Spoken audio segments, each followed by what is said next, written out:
Biraz açılın. Ya kıbleye doğru ayaklarını şey yapalım. İyi, aynı temelli bu iyi. آمين. أعوذ بالله من الشيطان الرجيم بسم الله الرحمن الرحيم ربنا تقبل منا إنك أنت السميع العليم وتب علينا يا مولانا إنك أنت التواب الرحيم ووفقنا إلى الحق وإلى طريق مستقيم يا رب العالمين ويا أرحم الراحمين. Huzuruna geldik, boynumuzu büktük, elimizi açtık, bizleri kapından boş çevirme ya Rabbi. Amin. Ya Rabbi, yaptığımız hatalara, yaptığımız kusurlara, yaptığımız günahlara pişman olduk, tövbe ettik.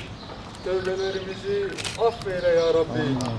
Ya ilahi, ömrümüzün kalan kısmını geçen kısmından hayırlı eyle.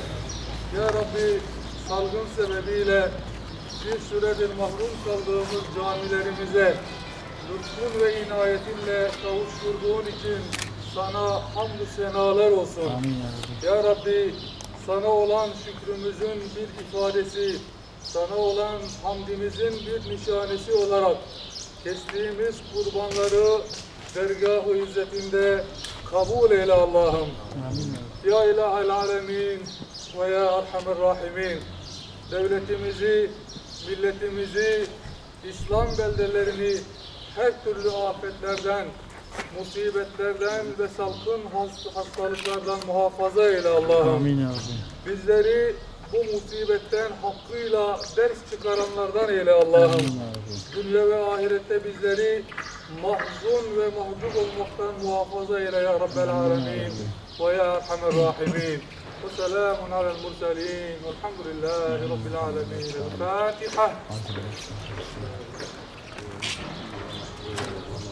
Allahu Ekber, Allahu Ekber, Allahu Ekber.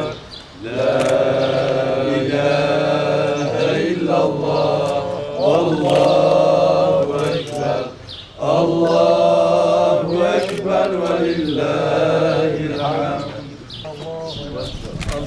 Bugün inşallah ilk cuma namazımızı kılacağız. Uzun zamandır koronavirüs nedeniyle camilerimiz kapalıydı. Bugün şükür kurbanı kestik camilerin açılması nedeniyle. İnşallah bundan sonra hiçbir şekilde camilerimiz tekrar kapanmaz ve her zaman camisiz kalmayız. Camiler de bizsiz kalmaz inşallah.